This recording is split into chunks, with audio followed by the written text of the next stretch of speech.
Platz gibt. Die Johanna war eine Ikone, war die Frau, die die feministische Bewegung zu dem gemacht hat, was sie heute noch ist. Und es ist nur gut und recht, ihr einen Platz zu geben und für sie weiterzukämpfen, für uns Frauen weiterzukämpfen unter dem Motto sicher, selbstbestimmt und unabhängig. Danke.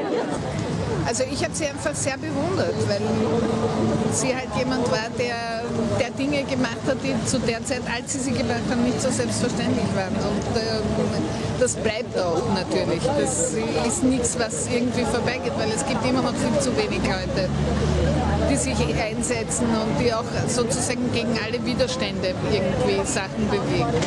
Und sie hat ja auch viel bewirkt, auch wenn jetzt vieles wieder kaputt gemacht wird. Aber sie hat zu ihrer Zeit auch viel bewirkt und das wirkt schon nach. Danke. Sie ist eine Ikone für mich. Also ich bin eine ganz junge Studentin gewesen und habe Just studiert und die Johanna ist Staatssekretärin damals geworden.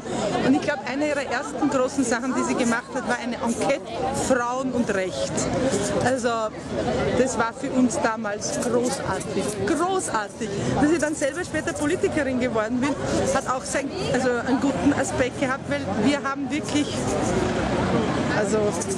gut zusammengearbeitet. Das klingt jetzt irgendwie nicht so gut, weil sie war ja Ministerin und ich war Abgeordnete. Aber die Johanna hat die grünen Frauen, die damals im Parlament waren, als nicht die Iren betrachtet, sondern als Teil jener Szene Frauen, die das wollten, was sie will, aber auf einer anderen Seite und deshalb sozusagen quasi so ein Kampf, also kann man schon sagen im Nachhinein Kampf auf verschiedenen Fronten, die zu einem Ziel geführt haben und das war so. Und ihre Nachfolgerinnen habe ich auch geschätzt, aber sie ist irgendwie unersetzlich. Es ist einfach eine Respektsache einer wunderbaren Frau gegenüber wie die Johanna Donal. Deswegen ist es wichtig, hier zu sein und zu sagen, ja, eine unglaublich starke Frau. Ohne die oder ihrer Kraft wird es, glaube ich, anders ausschauen in Wien. Also eine Respektsache, auch von unserer Seite her.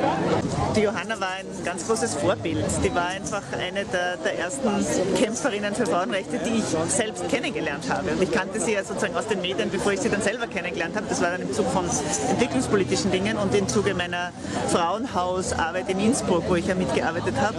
Und das war einfach spannend, diese Kämpferin kennenzulernen. Und deswegen bin ich auch da jetzt gern hergekommen, weil es einfach Mut macht, zu wissen, dass es sie erstens gegeben hat und dass an sie gedacht wird und dass wir das, wofür sie gekämpft hat, auch weiter uns mitnehmen und uns auch den Mut, den sie gehabt hat, eben so manchmal nach dem Motto, scheiß nicht drauf, ja, das ist den Ausdruck, aber einfach sozusagen, wir kämpfen weiter, denn das brauchen wir heute auch noch. Ja. Diesen Mut nehme ich mit, auch das, dass es nicht immer einfach ist, ja, und dass es notwendig ist, auch gegen die Widerstände anzugehen und sich viele Unterstützung zu holen. Und ja, insofern schöner Titel, Vorkämpferin für Frauenrechte. Ja. Danke, Ulrike. Ja.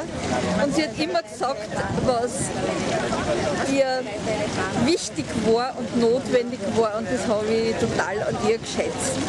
Und wir haben uns dann nach einiger Zeit einmal wieder getroffen bei einer Veranstaltung der Niederösterreichischen Arbeiterkammer. Und da habe ich gesagt, weißt, was mir an dir so gut gefallen hat, man hat mit dir so gut streiten können. Daraufhin habe ich gesagt, du kannst jetzt auch noch mit mir streiten.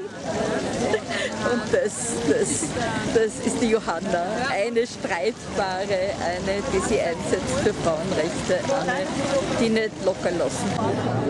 Ich bin da, weil ich mit der Johanna Donal zusammengearbeitet habe und weil sie eine sehr gute, für mich auch eine Freundin war und meinen politischen Weg sehr geprägt hat und mir auf den Weg mitgegeben hat, dass Frauenpolitik Widerstandspolitik ist. Ja, sie war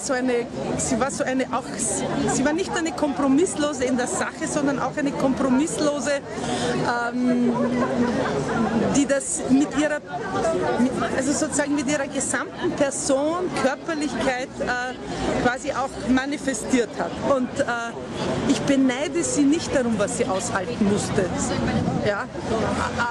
weil ich ungefähr nachvollziehen glaube zu können, wie viel es war. Also darum muss sie niemand beneiden, sondern darum bin ich ihr dankbar, dass sie das ausgehalten hat. Weil wüsste nicht, ob ich das kennt. Danke, Regine.